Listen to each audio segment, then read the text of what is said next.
welcome back to Cardiff City TV. Tomlin over the wall and into the goal! Cut back to Rolls, and Rolls fires home.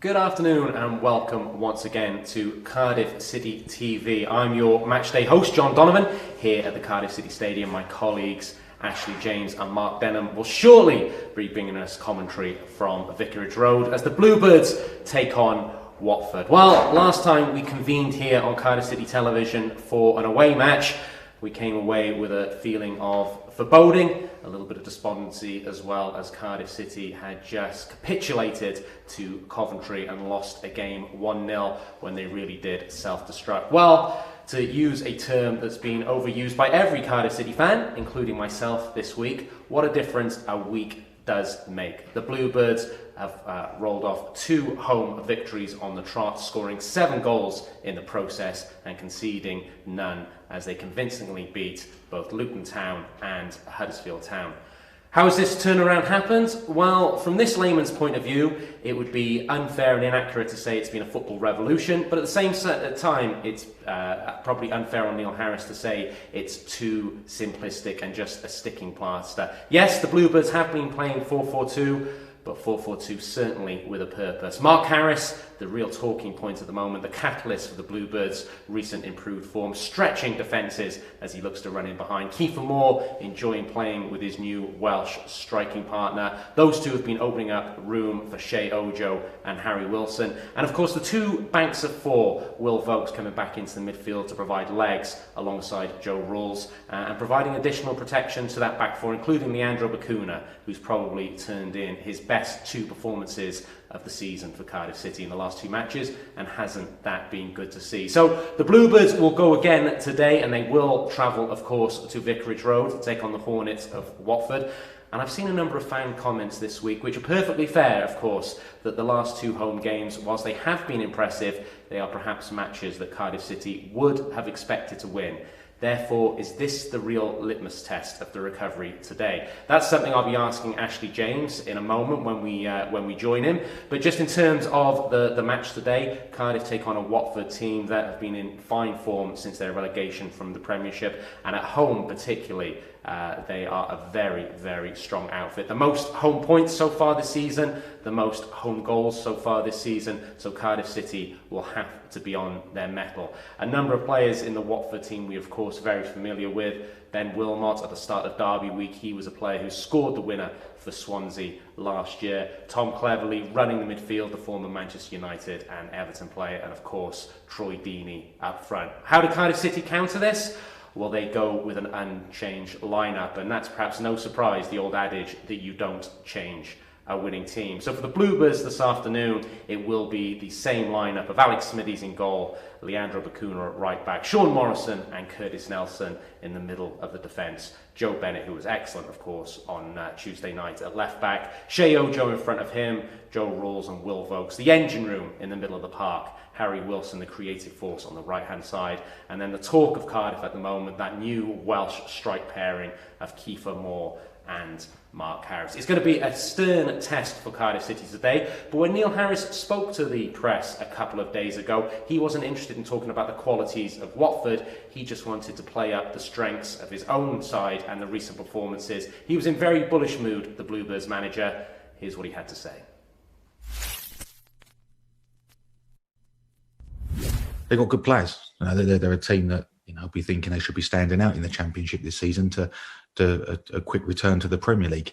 But they also have to earn the right to do that. And we know the talented group they've got. When you've got a wage bill like they've got, you expect to see talented players within it. We know it's a tough challenge, but I'm not really too fussed about what they're doing and what they've got. It's about us, and I've certainly focused on us in the last 7 days, and we can do that even more so on the back of two really good performances and results. It just echoes what I've been saying the last few days. It's about our standards. It's about our qualities, what we do.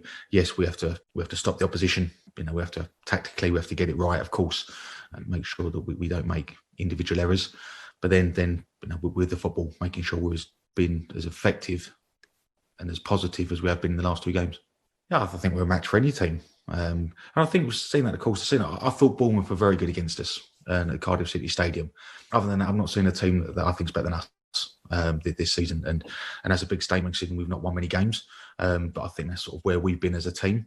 It's been about us conceding poor goals, giving chances up as a team. So, Watford's going to be a challenge, but I thought Bournemouth were excellent against us. So, we certainly don't fear anybody in the division, that's for sure. Yeah, I'm not fussed if Watford fans are there or not, to be honest. If it was my own fans, then that'd be different. We're not going to be seeing our fans in our stadium. Spoke already about that hindering us rather than helping us as a group. It is what it is. Welsh Government have made their decision. Watford fans there or not fussed. I think, we're certainly mentioning it before the game. I think the players more so probably to talk about it, but you're talking about, I think 2,000 fans, is it? Watford are going to have in a sort of 26, 28,000 seater stadium. There'd be more of an atmosphere. Let's put it that way. More of an atmosphere within the stadium. And any stadium that's got home fans in is going to be more of an atmosphere. But again, I'm going to worry about what we're doing, not what Watford fans are doing. Yeah, the 3 strikers you mentioned. Yeah, of course. Keith is, on fire at the moment. All parts of his game, not just his goals. Sparky's come in and made a real impact into the group, and Robert has had the weight of the world on his shoulders, waiting for that first goal of the season, and he'll be like a new man now. On the back of having been in that position myself, and I'm really pleased for him as well. So that's really good. But it's not just them 3; it's attacking players in general. If you look at Shea Ojo and his contribution, Harry Wilson. Quality and contribution, and then Junior Hoylett, who came off the bench to play a big part the other night as well. Really good to see. Really good to see a lot of the attacking players being productive.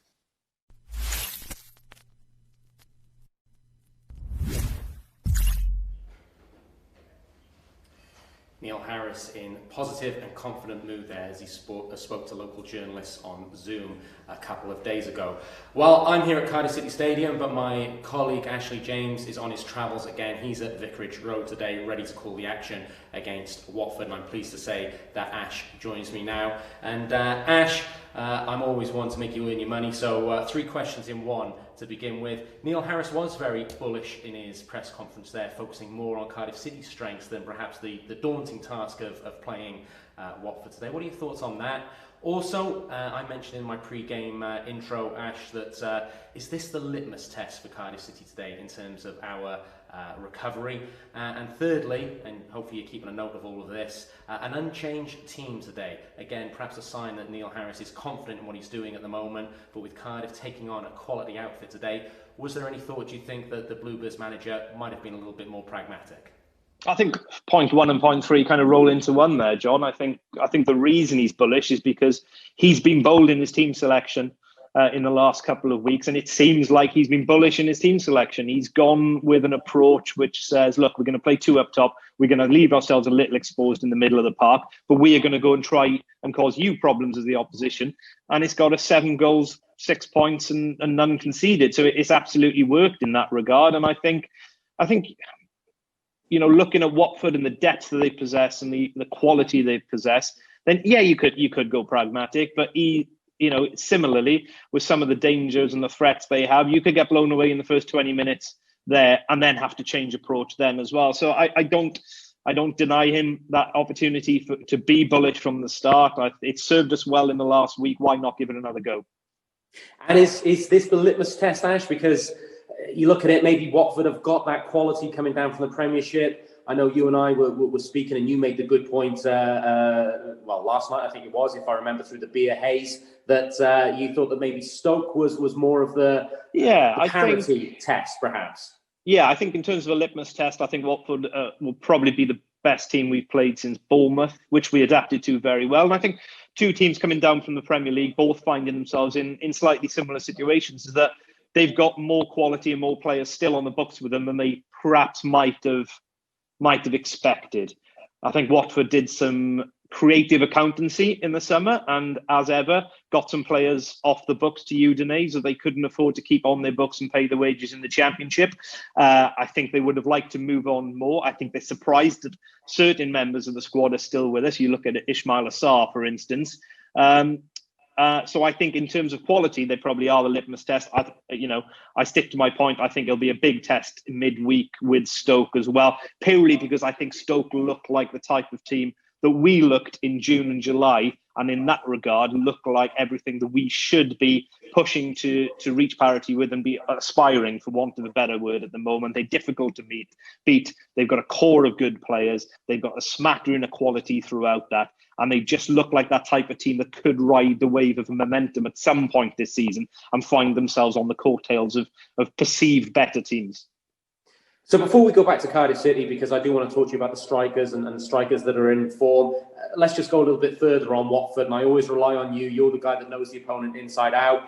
It looks like they've lined up 4-4-2, but you know that they can be flexible. According to the local press, they've got some key squad members back today, perhaps in Will Hughes and Tom Cleverley. What are your thoughts on how Watford are going to line up today and the threat they pose? Well, it's been a strange season from so far. I mean, they've been decimated by not injuries achieved this season, or sustained rather, but injuries that are almost a hangover from the summer or from last year. They started the season with as many as 16 first teamers, out of the picture, and there aren't many teams at this level that can afford to have a squad that big to carry the burden and still do pretty well. So they're starting to get players back. Tom Cleverley's in the team today. Chalobah misses out through suspension, so that's a big plus for them. But Will Hughes, Etienne Capoue, both back on the bench today for them. So they are still now starting to get some of that depth back, which maybe they've missed. They have played a variation of a 4-4-2, but more like a 4-3-3 with Keane tucking inside and Pedro going out to the left, a bit like Richarlison played for them here. A lot of similarities between those two. But it looks like they reverted to a back three today, which is how they started the season. Maybe because they've seen how well Kiefer Moore and Mark Harris have been working in tandem in recent weeks. And, we're starting to see a role reversal of what clubs were doing to us a month or so ago, which is teams, because it's in vogue again at the moment, teams are lining up with three at the back. And then they came to play Cardiff because we were playing the one up front and the number 10 behind and two very narrow forwards. Teams were starting to go back to a flat four just for our game. Well, you're seeing teams do the opposite now. Teams who are not ordinarily playing with a four are looking at Cardiff and what we've done with the strike partnership in the last few weeks and deciding, actually, we're going to go with a three. Just briefly, Ash, to close on Watford, the other key player they've got back today is around 2,000 fans who were allowed into Vicarage Road. Neil Harris didn't really pay much attention to it. What's your take on it? It's great to see fans back, first of all, but can fans of that number in a 25,000 seat stadium make a difference at all? I think it'll be dependent on the individual condition. I think Vicarage Road is the type of ground where it could play a part. Actually, it's really tight here, close to the pitch, an old-fashioned isolated stand setup. So I think it actually could create an atmosphere here this afternoon. What kind of atmosphere, we don't know. That'll be the difference. So it might actually create a stranger atmosphere. You're going to hear individual shouts from fans. And if they decide to get on their back of players, a bit like the Charlton fans did in midweek, who, 8 months away from the ground and booed your team off, that takes some balls. But equally, it's going to be strange for Watford because the last time there were any fans in this ground, they were watching their team get absolutely blown away week in, week out in the Premier League. So how they adapt and how they react to being back will be as interesting to watch as how the players react. And just very, very finally, Ash, because I know the pre-game pasty is calling you, and that's a tradition of yours. Let's finish on Cardiff City strikers. Kiefer Moore, you reminded me, is his 250th league appearance today. He's a man in form. You spoke to him during the week. He's full of confidence. Mark Harris is obviously full of confidence. And just how important could that goal be for Robert Glatzel the other night? Yeah, Kiefer Moore looks like a player at the moment who is enjoying playing up front with somebody, isn't he? He enjoys having that foil. He said as much in the interview you're going to see a little later on, I believe. He enjoys having that foil. He enjoys having somebody finally sharing the burden and that work rate of having to run the channels as well, which is something he does incredibly well. And if you watch him the last couple of weeks, it's allowed him to make more runs and more positive runs than he ordinarily would, I think, because he's not worried about them being out of position otherwise. So he's really thriving. 7 goals in 15 games, the best start to a season by a Cardiff striker since Jay Bothroyd in 10-11, when he got 7 in 10 in an England call-up. So, it really speaks volumes about, what we've lacked at Cardiff over the last decade in terms of a focal point, but a focal point that's a real goal threat also, and B, the type of form that Kiefer Moore is in, as you said, 250th club appearance of his career this afternoon, and he's got here the hard way. Let's not forget that. Well, Ash, I won't ask you to bring home the points, because when I've done that the last 2 games, you failed me and you've been an unlucky charm. But I will wish you a safe trip home, and we'll enjoy hearing your commentary along with Mark in about 10 or 15 minutes' time. Thank you very much.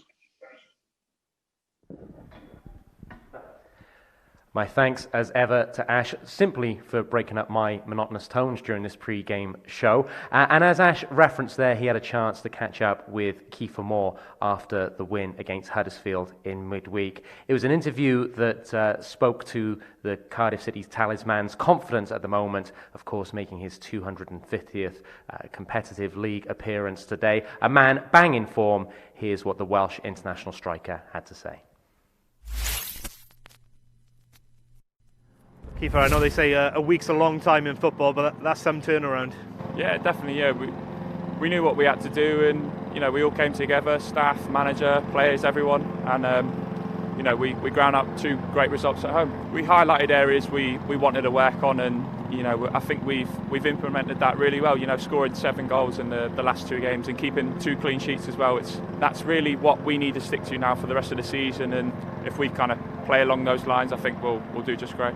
Nice to have young Mark Harris up alongside you to share the burden of running some of those channels. Yeah, definitely. Yeah, he's a great player, and long may our partnership continue. You hardly play together, probably even on the training pitch, but there seems to be the developing a really good understanding already. I've seen him play a couple of times for the Wales 21s, and he's obviously seen me play. I think we've both got a good understanding of what each other do and what each other like to do, so I think we complement each other very well. And for yourself, 7 goals for the season now. Even when results weren't going our way, you're still finding the back of the net. It's been a really pleasing opening few months in a Cardiff shirt.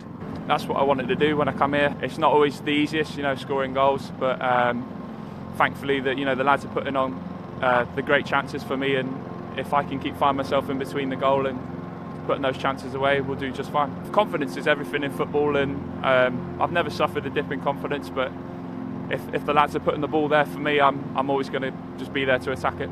Fixtures, they don't let up and they don't get any easier. Big test on the weekend away at Watford. Many thought would be one of the pre-season promotion favourites, and that's how it's looking. Obviously, you can see the squad they have. They're a very good squad, a very good team, and it's always going to be a hard task, but the squad we have is very good as well. You see Bobby's goal when he come on, he took it extremely well. It was a very good goal. And we have a great squad depth, so I'm sure we'll give them a good game.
side, Junior Highland on his right foot. Right foot, it goes for goal. Brilliant goal, Junior Highland. It's 3-1, and it's another one of those strikes, not dissimilar really to the goal against Wolves. Lovely finish.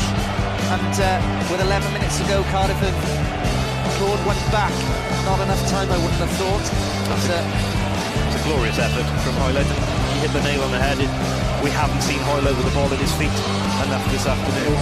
He's been asked to do an awful lot of defending, and as ever has put in a real shift out there.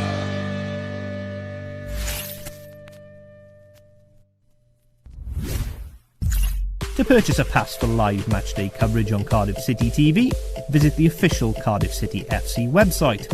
Once logged into your Bluebirds Club account, navigate to Club TV and select Buy Packages. Select the pass you wish to purchase and click Buy Now. Next, fill in your payment details and click Submit Payment. Once your purchase has been successful, you will see this message. You can also check your purchase by clicking the Manage Your Subscriptions button. You now have instant access to live matchday coverage. Visit Club TV and select Live. Moore's free in the box, 1-0. Live streams begin 1 hour before kickoff, and recommended desktop browsers are Mozilla Firefox and Google Chrome. You can also watch or listen on the go via the official Cardiff City app. For technical support, email Cardiff TV support at streamamg.com.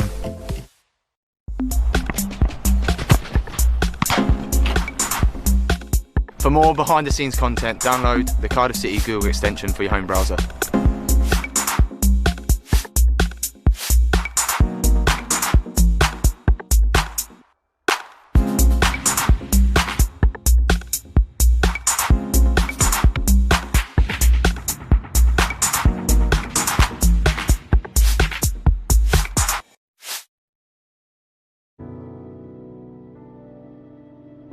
Football should bring us all together. It's part of our national fabric.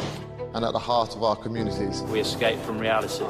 We connect with others. And we celebrate and commiserate as one. But for some, supporting their team isn't that easy. They don't feel welcomed or included. We must all do more to make a change. Players, fans, managers and staff. We must stand together. As allies for all. Lesbian, gay, bi, trans or straight. People of all orientation and gender identities are part of the game. Football is what brings us all together. We must continue to support one another. Wear rainbow laces with pride. And share our experiences and stories. Because everyone is welcome here. We're all part of what makes our game special. So everyone must feel safe and included. And we will improve. We will change to ensure this happens. In stadiums, online, and in our communities. So let's join together and celebrate our diversity. Let's unite and raise awareness. Because discrimination in any form will not and cannot be accepted by any of us. Not today or any day.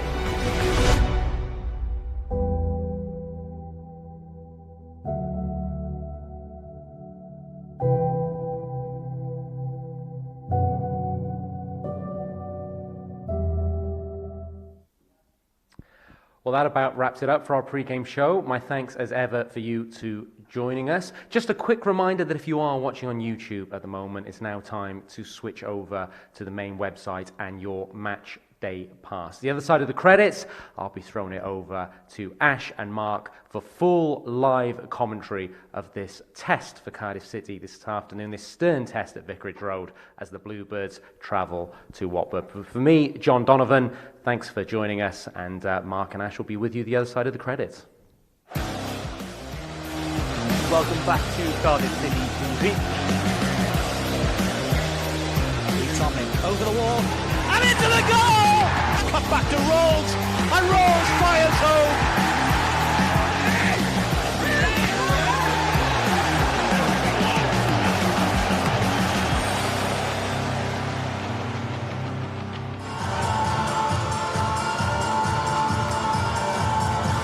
Supporters back in Football Stadium here at Vicarage Road.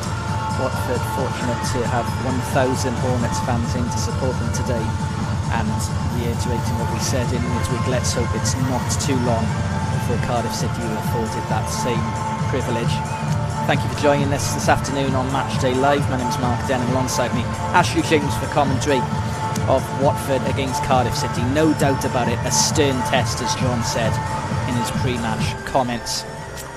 But Neil Harris has been very clear during his time in charge at Cardiff City that he doesn't like changing a winning side, he doesn't like changing a confident side, and for the third game in a row he has picked an unchanged side. That speaks to the 2 wins in recent weeks against against Luton and Huddersfield over the past 7 days. This will be a different test, no doubt about it, today against Watford at Cardiff City. It is fair to say, and it hasn't been this case all season, it is fair to say go into this one in confidence today, Ash. Yeah, they certainly do. They're 2 teams really in good form. Watford, despite their struggles with players and a lack of depth this season because of severe injuries, they've been managed to hold things together remarkably well. They're unbeaten in 6 heading into this, 3 wins, 3 draws. They've lost just 1 of their last 10 in all competition, and unbeaten in 7 home games this season, and scoring goals for fun at home. So it will be a very different test to what we've seen in the last week from Cardiff. But from Cardiff, it's a completely different team. You know, the old adage, or a different sort of week makes in football. Well, you know, you could hardly have scripted it, could you? After that game at St Andrews, then exactly 7 days later at the end of that game against Huddersfield in midweek, it was chalk and cheese. Just the one change on the bench for City. Filip Benkovic, the centre-half on loan from Leicester City, returns to the Matchday 20 in place of young Joel Bagan, who drops to the bench. And those of you who joined us last night on Cardiff City TV would have seen some youngsters just below Joel's age group, our under-18s, winning against Category 1 side Derby County in the FA Youth Cup 3rd round last night. Well done to all of them, and Coach Matt Bloxham for that victory. And if you stick around at half-time, you can see those highlights with us as well immediately after the first half highlight. What we hope we'll have first half highlights of this game. To be fair, it's usually eventful at this ground between these 2. Listen to that noise. There's only 1,000